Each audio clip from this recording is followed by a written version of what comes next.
Hola, ¿qué tal? Muy buenas tardes. Bienvenidos al Foro Virtual del Libro, ese claro objeto del confinamiento, bajo la producción del Instituto Estatal de la Cultura y las editoriales que conforman el Fondo Editorial Guanajuato. El día de hoy los otros libros están de fiesta. Estaremos presentando el libro de Ali Rendón, Caja Negra Aviar, y platicando con dos de sus autores, Francisco Andrade y el mismísimo Ali Rendón. Bienvenidos, muchas gracias, Paco, te cedo la palabra. Muchísimas gracias, maestra. Un gusto estar con ustedes en esta presentación del libro de mi estimado Ali Rendón. Es importante e interesante agradecer estas iniciativas, porque si bien pues, la pandemia ha servido como un espacio de volvernos a conocer, de introspección humana, y en eso el libro que vamos a presentar hoy, Caja Negra Aviar, apunta mucho y tiene mucho que ver sobre estos dispositivos. Si bien después de esto no vamos a pensar, inclusive no vamos a leer igual, es interesante lo que nace y la propuesta que plantea este libro. Entonces, Ali, te doy la bienvenida. ¿Cómo estás? ¿Qué tal, maestra Ana Paulina, Paco, y quienes nos estén escuchando? Son bienvenidos y me da mucho gusto estar aquí. Y bien, pues sí, efectivamente, estamos aquí para hablar de Caja Negra Aviar, para dialogar un poquito sobre el libro, sobre algunas inquietudes por ahí que plantea. Y bienvenidos sean. Sí, es Ali. Me gustaría que empezáramos con un breve texto de Juan Gelman que seleccionaste para iniciar con esta conversación. Sí, voy a empezar de lleno con este texto que seleccioné. Se llama Sobre la poesía. Habría un par de cosas que decir, que nadie la lee mucho, que esos nadie son pocos, que todo el mundo está con el asunto de la crisis mundial y con el asunto de comer cada día. Se trata de un asunto importante. Recuerdo cuando murió de hambre el tío Juan, decía que ni se acordaba de comer y que no había problema, pero el problema fue después. No había plata para el cajón. Y cuando finalmente pasó el camión municipal a llevárselo, el tío Juan parecía un pajarito. Los de la municipalidad lo miraron con desprecio o desdén. El tío Juan parecía un pajarito. Los de la municipalidad murmuraban que siempre los están molestando, que ellos eran hombres y enterraban hombres y no pajaritos como el tío Juan, especialmente porque el tío estuvo cantando pío pío todo el viaje hasta el crematorio municipal. Y a ellos les pareció un irrespeto y estaban muy ofendidos. Y cuando le daban un palmetazo para que se callara la boca, el pío pío volaba por la cabina del camión y ellos sentían que les hacía pío pío en la cabeza. El tío Juan era así. Le gustaba cantar y no veía por qué la muerte era motivo para no cantar. Entró al horno cantando pío pío, salieron sus cenizas y piaron un rato. Y los compañeros municipales se miraron los zapatos grises de vergüenza. Pero volviendo a la poesía, los poetas ahora la pasan bastante mal. Nadie los lee mucho. Esos nadie son pocos. El oficio perdió prestigio para un poeta y es cada día más difícil conseguir el amor de una muchacha. Ser candidato a presidente, que algún almacenero le fíe, que un guerrero haga hazañas para que él las cante, que un rey le pague cada verso con 3 monedas de oro. Y nadie sabe si eso ocurre porque se terminaron las muchachas, los almaceneros, los guerreros, los reyes, o simplemente los poetas, o pasaron las dos cosas y es inútil romperse la cabeza pensando en la cuestión. Lo lindo es saber que uno puede cantar pío pío en las más raras circunstancias. Tío Juan después de muerto, yo ahora para que me quieras. Bien, ese fue un breve texto que creí adecuado.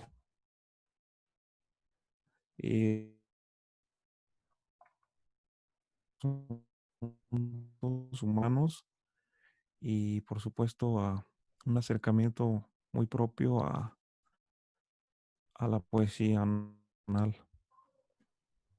Así es, Ali. Y se me hace una forma muy hermosa de iniciar esta conversación, porque ya pones en el aire temas. Obviamente, pues la poesía, estamos hablando también de aves y de canto.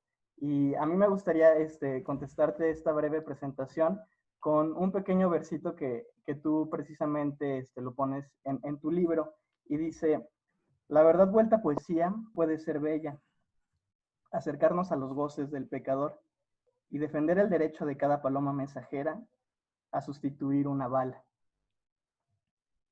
Posteriormente, o bueno, más bien anteriormente, tú en este libro planteas que tienes por balas palomas mensajeras. Y creo que es interesante abrir este diálogo de esta forma, porque además de ser una contestación al verso que tú estás proponiendo, tú le propones al lector algo, el lenguaje, pues puede ser como un arma, pero también como un contacto, como un medio de acercarnos o de atacar la realidad.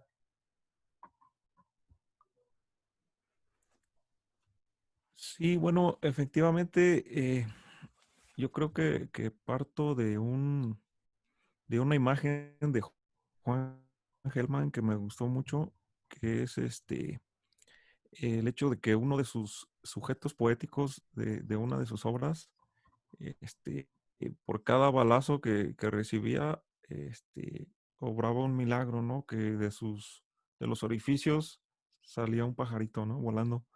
Yo creo que hay un gran capital simbólico, hay grandes poetas que nos influencian y grandes personas también, situaciones, la vida misma. La poesía misma se sucede, ¿no? A diferencia a lo mejor de otros géneros como la narrativa, que requieren más trabajo de inspiración, más, no sé, otro tipo de...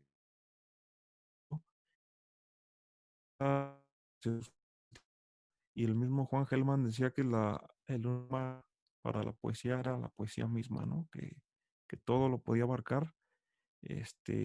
Y sí, yo fue lo que planteé, ¿no? Usar los pájaros, también como ese símbolo eh, pues ¿cómo llamarlo?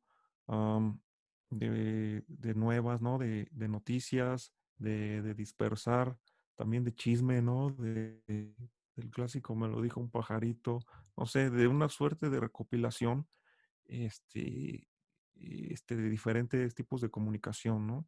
Quería que fuera una poesía muy comunicativa y muy, este, muy intención a narrar cosas muy cercanas, ¿no? Porque muchas veces se ha tratado o se trata la poesía como un género muy íntimo, muy personal, que habla de cosas, a lo mejor muy privadas, cuando, bueno, la poesía es un género que por excelencia es más para ser leído, para ser, expuesto, ¿no? En voz alta, que recupere pues su estatus de un género que está creado para ser dicho, ¿no? Para ser sonado, para ser escuchado, para ser leído tal como el autor lo fue pautando, con sus pausas, con sus silencios, como elementos activos también.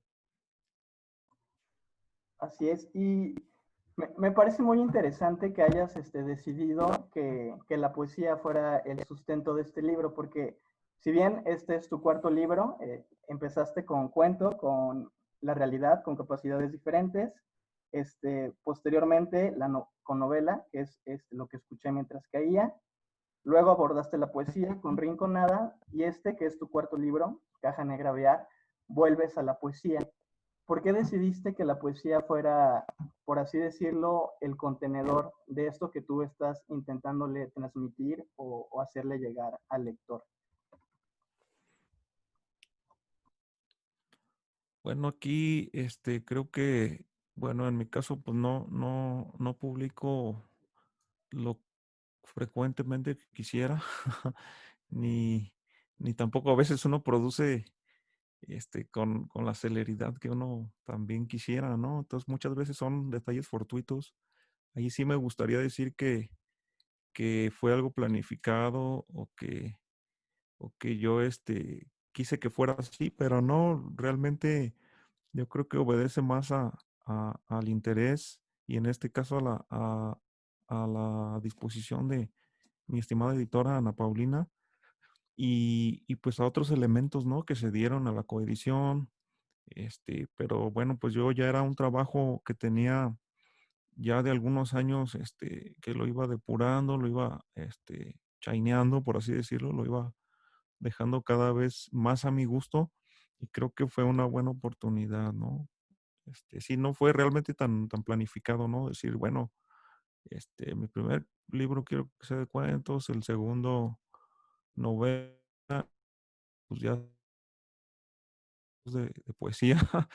No, no fue así, pero me alegra mucho porque pues también se habla mucho de que hay poca poesía, de que se produce poca poesía, de que la poesía debe de ir recuperando terreno frente al embate comercial de las novelas o de otros géneros, ¿no? Entonces, bueno, para mí fue afortunado y bueno, pues siempre estaré agradecido con Ana Paulina Calvillo por creer en el proyecto, pues al Instituto de Arte y Cultura de Celaya, que también colaboró de muy buen grado, al licenciado Dagoberto Serrano, que fue también quien empezó con todo esto porque fue quien me ofreció a mí publicar directamente. Me dijo, si tienes un proyecto, tráemelo y vemos cómo lo hacemos posible, ¿no? Entonces sí, le tomé la palabra y fui directo, ¿no? Vi que él estaba publicando a otra gente, vi que pues sí había oportunidad, ¿no? Una oportunidad tangible y pues sí le dije, bueno, pues te tomo la palabra, ¿no? Ya vi que publicaste a otros compañeros, pues, ¿por qué a mí no? ¿Verdad? ¿Qué pasó ahí? Fue un tanto así, ¿no? En ese sentido, a mí me da la impresión que no, pues fue como tan fortuito, porque al leer Caja Negra Viar sí se ve una constante búsqueda, y creo que es parte de, pues de tu trayectoria narrativa, de esa búsqueda personal que tienes como autor, de explorar universos, de ver qué plataformas te dan más para poder transmitir un mensaje, y creo que aquí en este libro lo logras muy bien. Se ve que que vuelves a temas que te interesan, quizás tus pasiones o tus manías o cosas que te inquieten. Y sí creo que hay una búsqueda y sobre todo una experimentación con el lenguaje que a mí me parece muy interesante. Creo que es un libro muy lúdico, inclusive tú le haces propuestas al lector de cómo leerlo. Hay estructuras de lectura, hay juegos, hay artefactos, herramientas visuales que como lector suelen ser muy interesantes, y también se agradece que uno como autor, en tu caso, pues se atreva a tomar riesgos. ¿Qué riesgos tomaste tú en este libro? No, pues te agradezco mucho tus comentarios. Eh, yo creo que tomé muchos riesgos, entre ellos hablar de cosas o de temas que otros medios no me habían dado lugar. Por ejemplo, hablo un poco sobre religión, hablo un poco sobre pues toda nuestra insatisfacción, todo nuestro repudio a hechos tan violentos, ¿no? Que se han venido sucediendo a lo largo de los años y que algunos pues han quedado ahí como un miasma marcando estos momentos, ¿no? Entre ellos, pues bueno, la desaparición de los normalistas, de los 43 normalistas, ya la había abordado en un cuento por ahí, Marcelia 43, pero ahora decidí en este libro tomar el riesgo de abordarla desde el punto de vista de alguien que no está de acuerdo, ¿no? Con los movimientos sociales, con las marchas. A veces el riesgo de hacer un libro de poesía es hacer que la voz de uno como autor esté todo el tiempo presente, que cada poema aborde situaciones propias con la voz en primera persona. Eh, en este libro yo traté de crear sujetos poéticos que fueran diferentes personas que, bueno, tuvieran cada uno una cierta inquietud distinta y entre ellos pues está una persona que, según él, apedrea a claxonazos a los manifestantes, ¿no? Incluso ve a los padres de los 43 como la llorona, ¿no? Una llorona moderna que va gritando, ay, mis hijos. Una idea que yo rescaté de la maestra Ethel Krause, que fue una tallerista que estuvo presente durante los años que elaboré yo este poemario y a quien mando y sí, entonces jugar y de ver hasta dónde podía sostenerse cierta postura y hasta dónde podría generarse situaciones poéticas, ¿sí? Porque no siempre todo es poesía. Desgraciadamente yo tengo que recortar y hacer una suerte de operaciones sobre los textos hasta quedar convencido de que lo que quiero poetizar o narrar lleva algo de búsqueda, ¿no? Que no sea un texto fácil. También aposté mucho por la relectura, que fuera un texto que no ofreciera escapatorias fáciles o interpretaciones a bote pronto, sino que tuviera una especie de densidad que permitiera decir incluso, bueno, de por sí la poesía a muchos lectores los hace batallar porque dicen, no, es que no le entiendo a la poesía, es que no sé qué quiso decir. Y es, yo creo, otra de las bondades de la poesía, que tiene una densidad de significados que a veces nos resulta enigmática, ¿no? Decir, bueno, a ver, la voy a volver a leer, a ver qué me produce, ¿no? O ahora la voy a leer en voz alta, a ver cómo suenan las palabras, ¿no? Y a veces podemos estar leyendo incluso en otro idioma e ir notando ciertas cadencias, ciertos ritmos, la parte musical que acompaña a la poesía, ¿no? Entonces, pues bueno, yo en ese sentido corrí también algunos riesgos y otros en juegos, pues descaradamente eh, lanzados al lector, ¿no? Ahorita estaba tratando de localizar la página del texto de transmitir el atardecer por fibra óptica.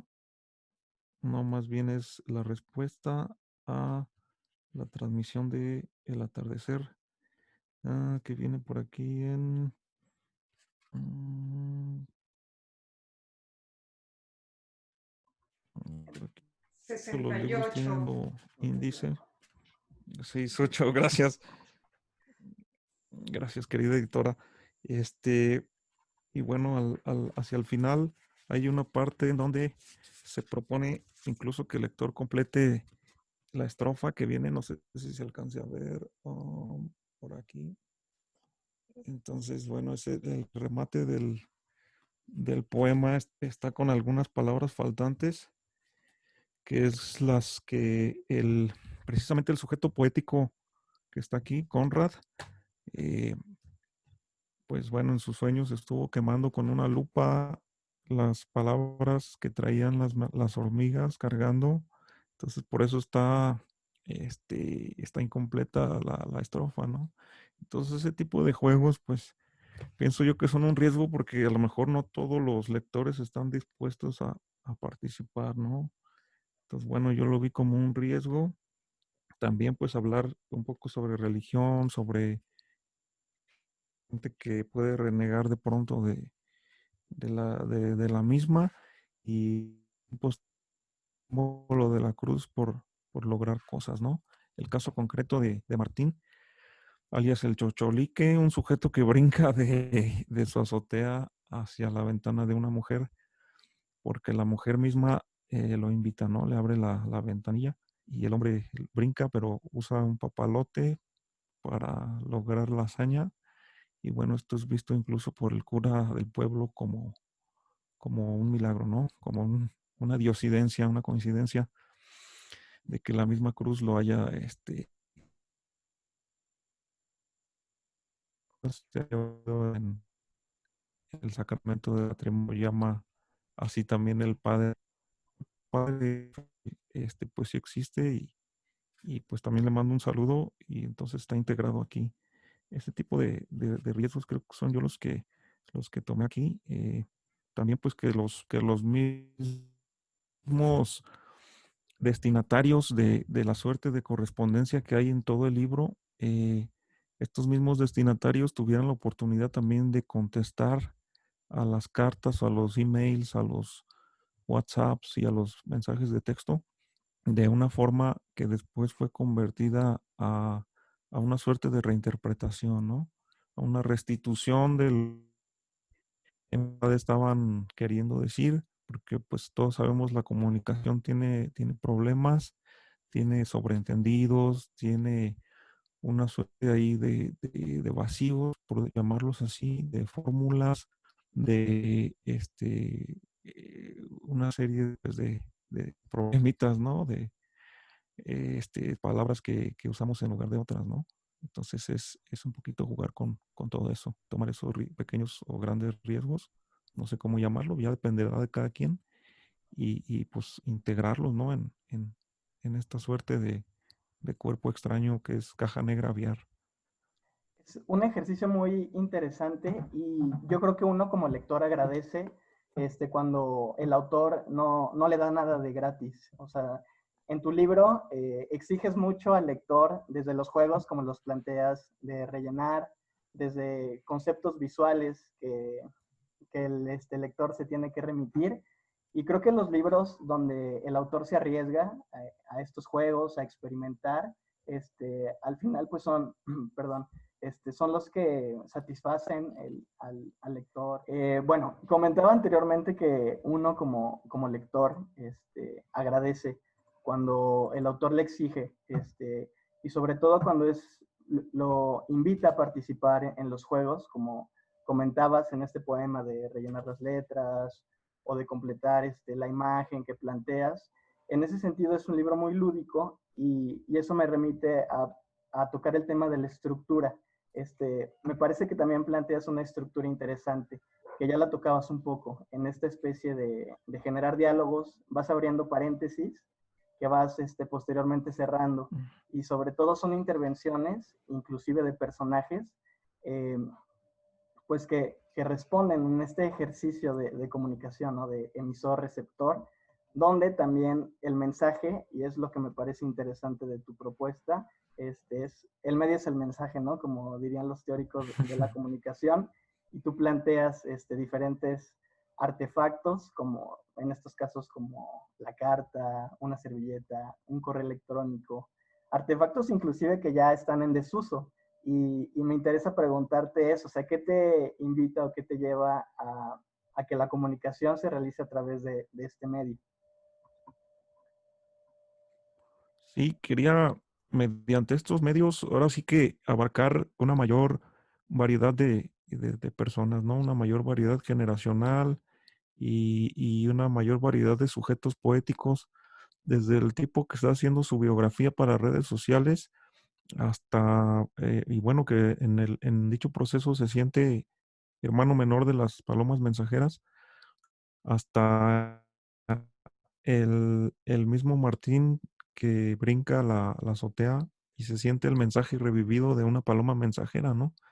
Hasta, bueno, pues los mensajes de texto, el WhatsApp, toda una suerte de correspondencia que de cierta forma es un cuerpo, un corpus ahí raro que nos deja saber quiénes somos, ¿no? Una especie de arqueología, este, no tan, no tan antigua, ¿no? Quería hacer una especie de arqueología del minuto anterior, una arqueología, no tan, desapegada, ¿no? Del instante mismo en el que el lector esté abordando esta propuesta, ¿no?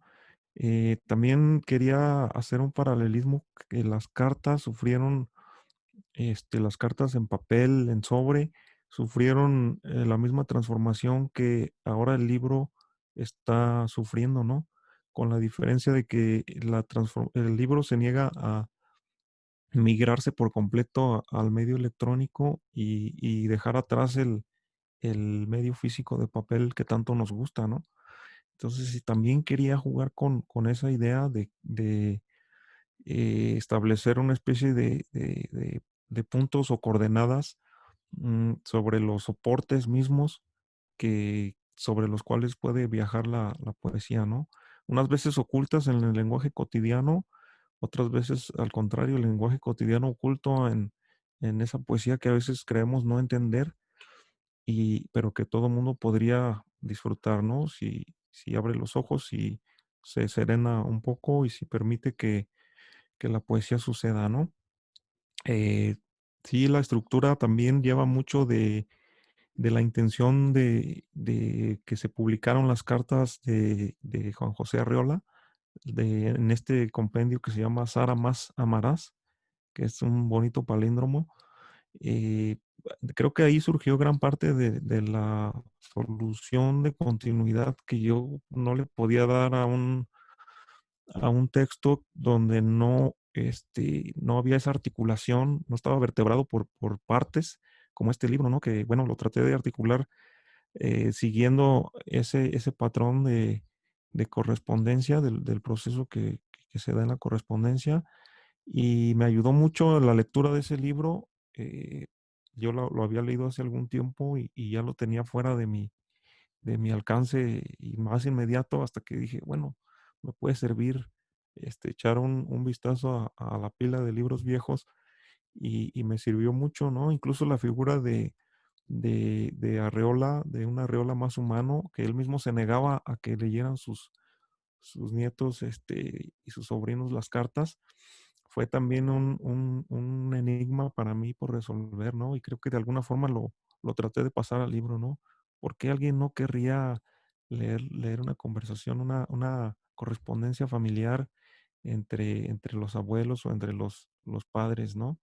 Entonces se da también ahí una suerte también de hilo conductor subterráneo en donde descubrimos a otro Arreola, aparte de que, bueno, el Arreola que todos conocemos, pues es un genio de la cuentística, un genio de la brevedad, incluso de las acuarelas de la poesía, con un libro que recientemente editó el Fondo de Cultura Económica. Y pues también por otro lado, en fechas recientes hemos descubierto otro Arreola como una Arreola que tenía amoríos, una Arreola que llegó a maltratar física y psicológicamente a una de sus amantes, una Arreola a día de hoy señalado, ¿no? No, por el feminismo y también pues por una sociedad que está pendiente de que no se perpetúen esquemas que han sido tan lesivos, tan ominosos, tan destructores de nuestra sociedad.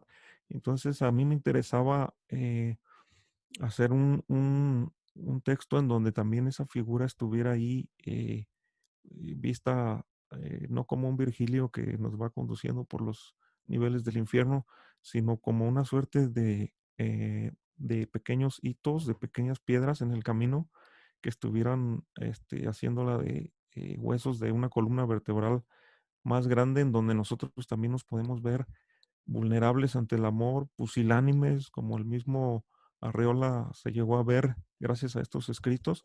Y bueno, pues yo creo que todos hemos sido débiles ante el amor, ante la belleza, y nos ha obligado a replantearnos, ¿no?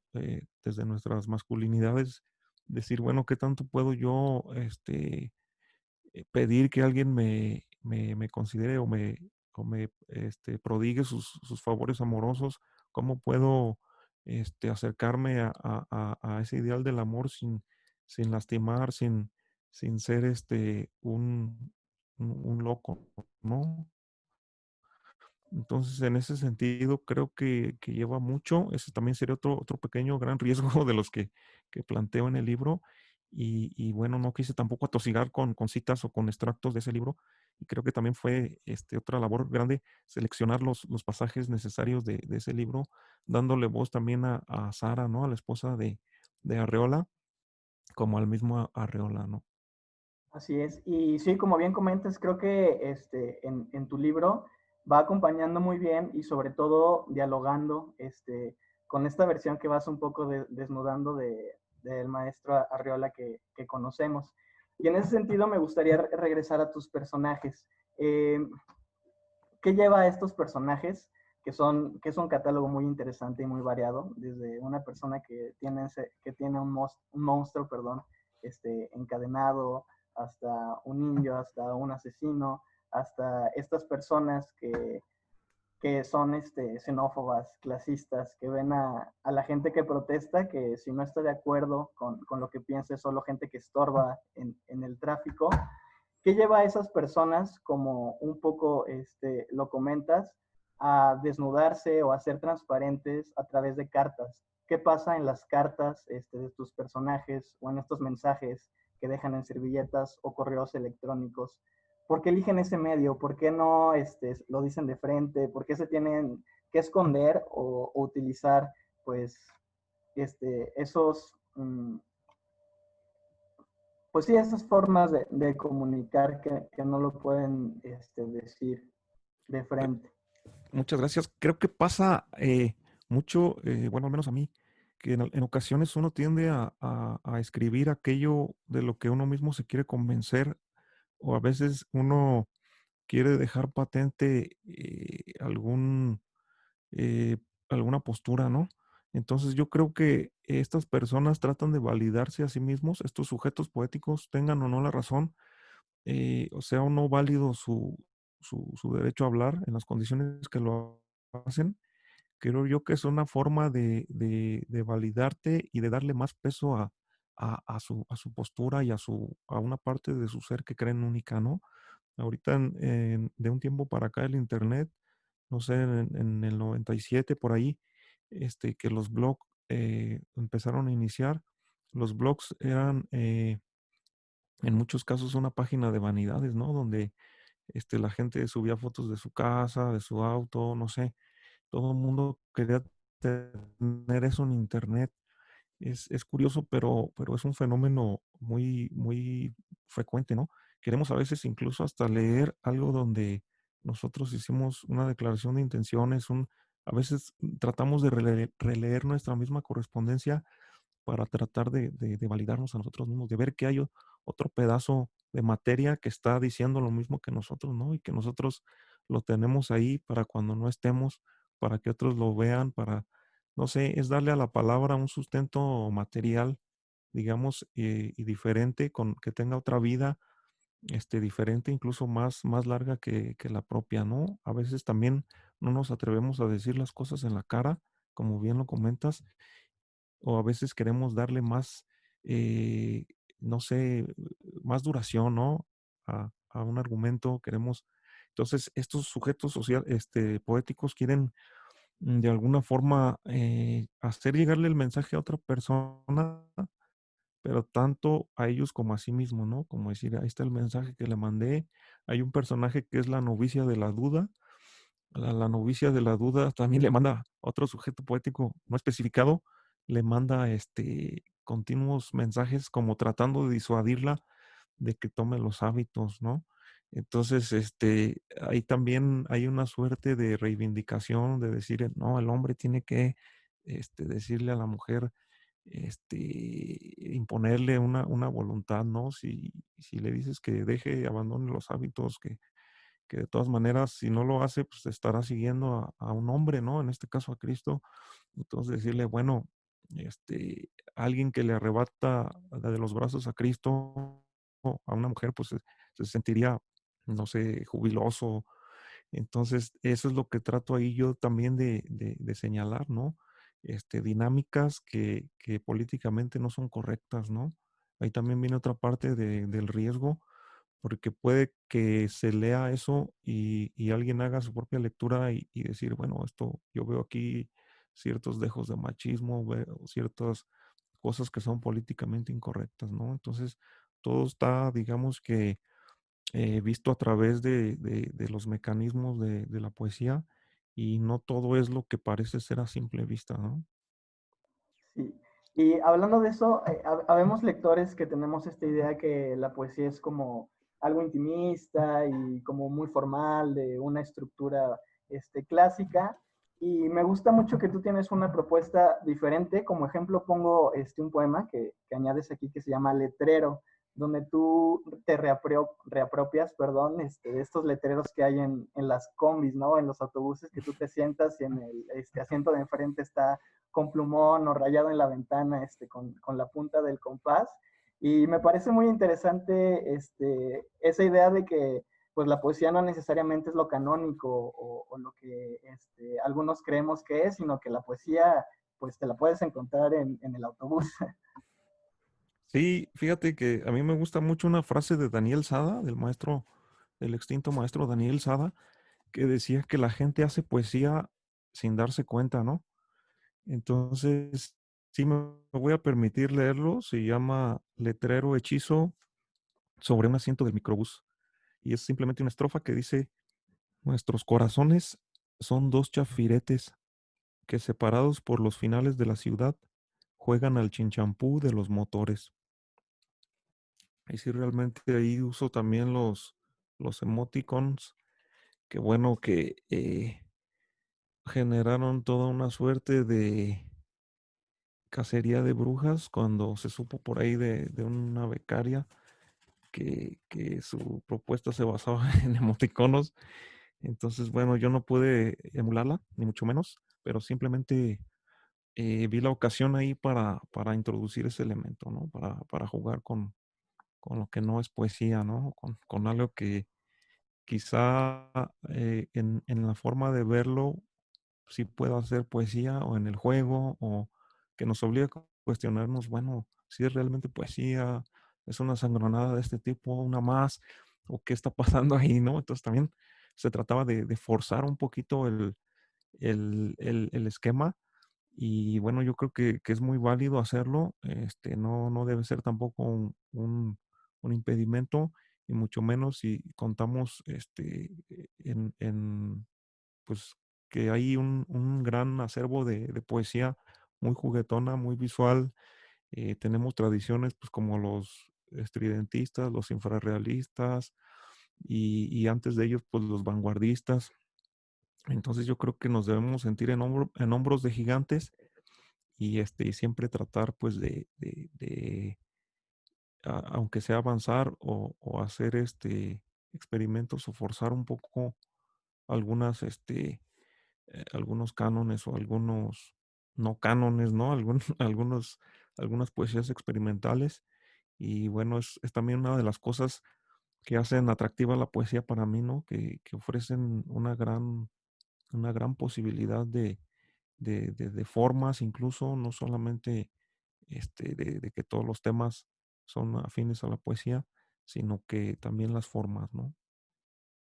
Así es, y a mí me parece muy interesante esta propuesta del lenguaje como experiencia, que no solo son las palabras, sino que vas jugando con ellas. Como bien comentas, hay emoticones, hay artefactos que existen o que quizá tú mismo te inventas palabras. Y creo que aquí me gustaría que la maestra Ana Paulina interviniera como editora. Este, ¿Qué ve de diferente en este proyecto, en este sentido, en la estructura del lenguaje o en la misma estructura del libro planteado o de los poemas uno por uno? Sí, gracias Paco. Bueno, fue un reto, definitivamente formar este libro fue un reto muy grande.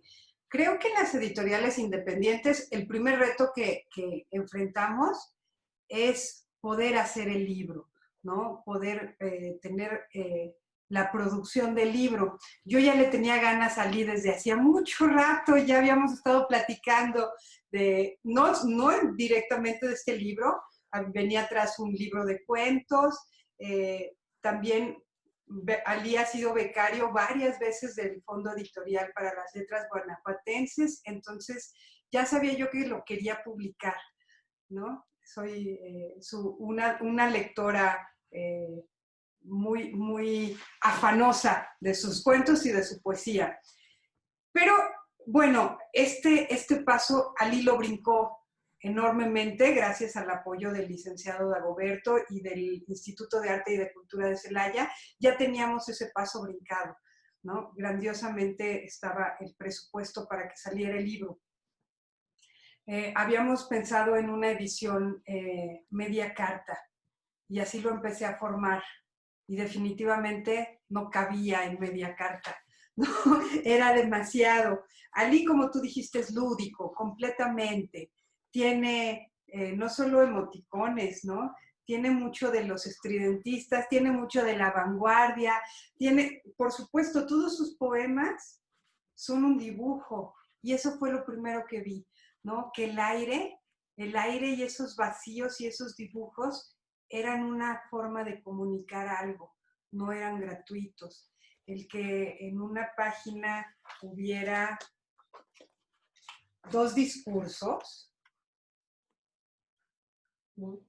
Esto al principio yo me planteé ponerlo en dos páginas y así lo puse, ¿no? Una postal, el reverso de una postal, pero era imposible, el discurso era así como venía. Entonces, sí fue un reto, pero fue maravilloso. Además, ir descubriendo los personajes también a la hora de formar, en una primera lectura no lo hice.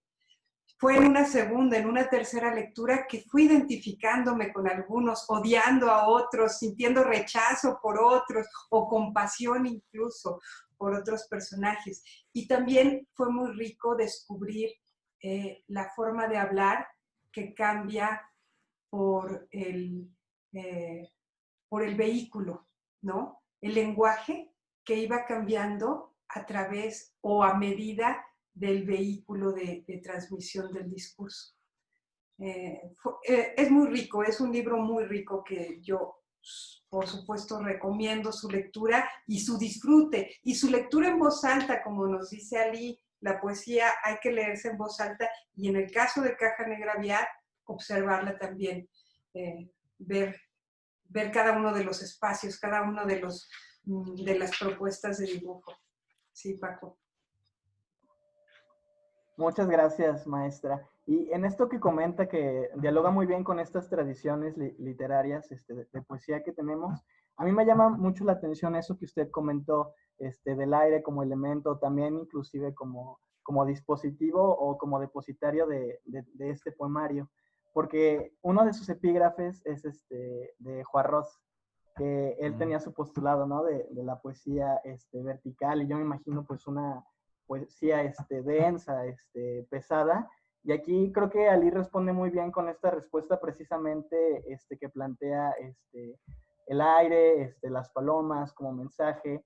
Es lúdico en este sentido que también en este poema que nos platicaba Ali del chico que se lanza con un papalote donde hay un simbolismo muy cargado, pero es este salto. Y en el mismo poema se ve cómo el hombre hace ese salto, la palabra acompaña al salto, y creo que Ali en esto pues también es un diálogo más que integras en este libro con tu tradición literaria, con pues esa herencia que tú traes de también los poetas que te han formado o que te nutren o que te invitan a platicar con ellos.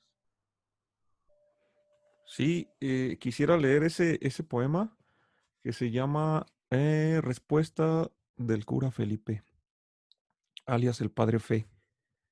Me voy a permitir leerlo. Dice, bueno, solamente la contestación. Bueno, dice, Martín descubre que las azoteas son patios perdidos, a donde llegan a morirse los papalotes, los balones volados, los aviones de papel, los carrizos de los cohetes y las palomas con mensajes. Martín ve desde ahí una ventana con una mujer que se desnuda, se quita el vestido como si se quitara la noche, se quita el sostén. Martín Chocholique se quita las legañas, la mujer se quita las pantaletas, Martín no puede quitarse la distancia que los separa, la mujer inercia sus vellos, Martín se quiere quitar la vida, hasta que la mujer abre la ventana. ¿Es Martín Chocholique un mensaje revivido en el pico de una paloma muerta? Chocholique toma un papalote perdido, de esos que alguna vez taparon agujeros muy adentro de la especie, y salta. Él sabe que sigue dentro del salto. En la única cruz en la que creo es en la de los papalotes. Muchas gracias, Ali. Es un poema maravilloso que a mí me gusta mucho, que inclusive en ese mismo poema tú propones al lector una estructura de leerlo que es muy, muy visual. O sea, se lee, como dicen a Pau, hay que leerlo en voz alta, pero también hay que ver los poemas de Caja Negra Aviar, que es complementario la imagen que tú propones con lo que está escrito. Y este personaje, el padre, me parece muy interesante porque plantea también una carga muy, muy simbólica. Vemos estos elementos de la cruz. Y en un poema anterior, que es donde tú abres la conversación, bueno, uno de tus personajes abre la conversación con este padre, es pues una suerte de caligrama, que aparte de ser una imagen muy, muy bonita, plantea algo de lo que tú nos has hablado como de recorrer, acompañar el habla, los depositorios que han tenido, y que es el lenguaje mismo, ¿no? Dios le regala la palabra al hombre y pues no sé si al darnos ese regalo es como una misma forma de traicionarnos o hacernos una especie también de dioses, de creadores. Sí, pasa un poco como con el mito de Prometeo, ¿no? Y yo creo que precisamente el hecho de que la palabra sirva para ser un vehículo, el vehículo por excelencia de la espiritualidad, ¿no? Ahí no hay de otra, ahí no mandas WhatsApp, ahí no escribes cartas, ¿no? A Dios, a menos que, bueno, estamos hablando de la película o algo así, pero, o sea, el vehículo por excelencia para comunicarnos con la espiritualidad, con lo divino, con aquello que creas, incluso con esa divinidad que lideran dentro de nosotros mismos, pues ahí se recurre a ellas con la palabra, ¿no? Con el mantra, incluso con muchas cosas. Entonces sí yo quería también que hubiera un elemento de confrontación y también una suerte de imitación, de pastiche, de otros poemas que ya se han hecho, ¿no? Por ahí hay un poema que habla precisamente de que los dragones, que los poemas que hablan sobre los dragones no superan a la realidad porque digan que los dragones existen, ¿no? Sino porque dicen que pueden ser derrotados.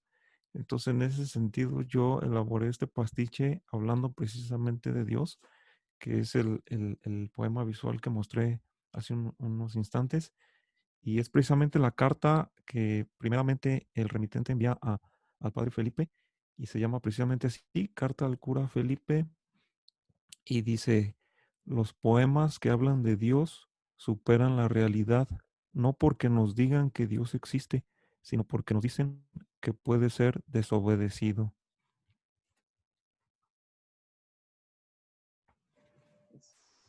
Es una cruz, el caligrama hace la forma de la cruz, Sí, que es un doble. de una cruz invertida, que bueno, además yo ya tenía otro poema donde la cruz está hacia arriba, ¿no? En mi anterior libro, Rincón Nada y otros poemas, y ya había usado yo ese mismo recurso, pero a la inversa, ¿no? Con el Cristo tal como lo conocemos. Y bueno, pues involucraba de fondo una historia de que se habían robado un Cristo de la iglesia y lo habían puesto como espantapájaros. Y bueno, ahí se derivaba otra situación distinta, ¿no? Pero también era una especie de vulnerar la imagen dentro de la tradición religiosa propia del catolicismo, pero al mismo tiempo darle otro contexto, otra suerte de protección, ¿no? Ahora para el campo, para lo que la naturaleza significa para el campesino, ¿no? Entonces sí, bueno, es tratar de mm, no sé, de situarnos en atmósferas distintas, de a donde la palabra nos pueda llevar, ¿no? Todo lo hacemos con palabras. Sí, lo visual es algo muy rotundo, es un medio también muy utilizado, muy útil, ¿no? Todo el aspecto visual. Incluso se ha llegado a decir que una imagen dice más que 1000 palabras, pero esto se dice usando las palabras, ¿no? Nunca se va a poder decir esto con imágenes, ¿no? Nunca he visto yo que alguien diga, una imagen dice más que 1000 palabras, pero con imágenes, ¿no? A ver, dímelo, ¿no? Entonces volvemos otra vez al poder de la palabra y a decir, bueno, eso lo estás diciendo con palabras, ¿no? No se puede decir con imágenes esto último.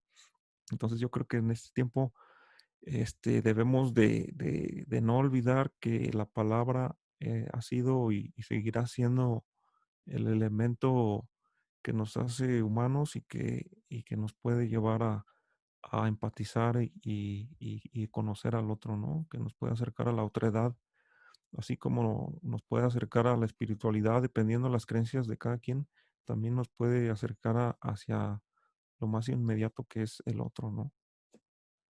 Así es, Ali. Creo que en este libro es algo que tú buscas mucho, la otredad, empezando desde que le das derecho de réplica a quienes les mandan las cartas. Eso ya para el lector pues es un juego bastante interesante. Y yo te quería preguntar, porque precisamente abrías esta plática con sobre la poesía, con un texto de Hellman. Y yo te quería preguntar esto porque, ¿por qué decides plantear, por qué decides escribir poesía en este tiempo donde, como bien comentas, son tiempos donde estamos encerrados, ya poca gente nos permitimos conocer la otra edad, nuestros discursos son totalmente egoístas y tú apuestas por, como bien comentas, por la palabra y no solo así, sino que lo haces a través de artefactos como cartas que podrían parecer que son artefactos ya obsoletos, que ya no se usan. Entonces, ¿por qué en estos tiempos escribir poesía y todavía en forma de cartas o de mensajes?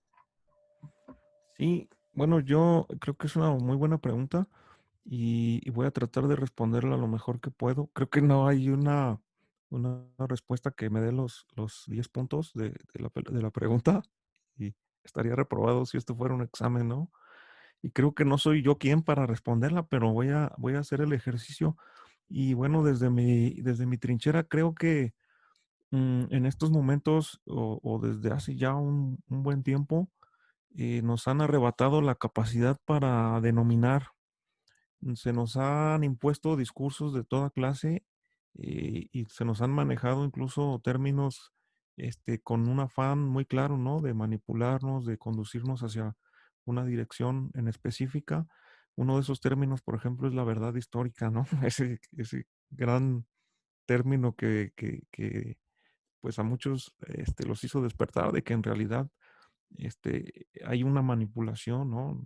No voy a decir que los Illuminati, que sin entrar en teorías de conspiración, que creo que no las necesitamos, pero sí hay una suerte de pérdida del valor de las palabras, ¿no? Entonces creo que la poesía es la forma, es el camino más corto, ¿no? De llegar primero a la belleza. ¿Y quién no quiere belleza, ¿no? En su vida, en sus días. Más si podemos sabernos que esa belleza la podemos nosotros mismos cultivar. Entonces, por otra parte, pues el deseo de recuperar el poder de las palabras, de resignificarlas, de poderles dar una especie de reinicialización, ¡pum! Y hacer que vuelvan a funcionar con toda su plenitud, ¿no? Desde cómo se escucha su fonética, desde qué significan, cuántos significados se les pueden dar, cómo se pueden alterar. En México, algunos sudamericanos nos dicen que todo lo hacemos diminutivo, que todo. Entonces, las palabras son esos grandes monstruos o recipientes o cosas tanto utilitarias como no utilitarias necesariamente, ¿no? Entonces creo que escribir poesía, y más en estos tiempos, nos puede ayudar muchísimo, ¿no? Más de lo que creemos. Aparte, pues vivimos cotidianamente situaciones poéticas que creo que es necesario pasarlas por ese filtro, que solo te da a lo mejor ser pues lector activo de poesía, nos va a hacer darnos cuenta de otras cosas que están sucediendo y que nos están sucediendo a nosotros, ¿no? Aquí en el ahora Y a la cuestión de por qué en cartas, yo creo que fue, obedeció todo esto a que el libro de Sara Más Amarás está estructurado en cartas, entonces quería yo de ahí partir, ¿no? Es una especie de plataforma, porque las cartas, pues bueno, cuando van dirigidas a un destinatario que al paso del tiempo termina viviendo contigo, en el caso del matrimonio de Arreola, y en el caso muy propio también del mío, llega un momento en que forman un capital compartido, ¿no? Un bien compartido, ¿no? Esa correspondencia, y pueden en cualquier momento ser recuperados sin ninguna otra tecnología, ¿no? De por medio. Pero sí, obviamente, pues iba a ser muy difícil que se sostuviera o que tuviera esa vigencia o esa frescura, que tienen otros medios más modernos. Entonces, pues bueno, fui, adecuándome a cada sujeto poético que hay en el libro. Cada uno de esos sujetos pues se comunica de una forma diferente, ¿no? Incluso están las postales, está el letrero ahí, en un autobús, y bueno, pues están por ahí también los mensajes de texto, que creo que ya cada vez se usan menos. Está el mismo WhatsApp, me faltó quizás los mensajes de voz, ¿no? Por ahí ponerlos. No sé si en alguna futura reedición o algo así podamos experimentar. Y bueno, pues también por ahí en futuros textos, sí he incluido de alguna forma mecanismos para acceder a archivos de voz, ¿no?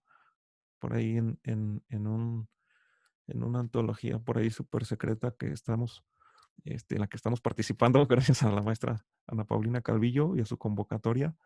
Por ahí también en esa antología de cuentos del encierro, por ahí incrusto un código que puede ser leído por un celular común, y te puede llevar de inmediato hacia la voz, ¿no? Hacia un archivo sonoro que tiene que ver además con el texto, ¿no?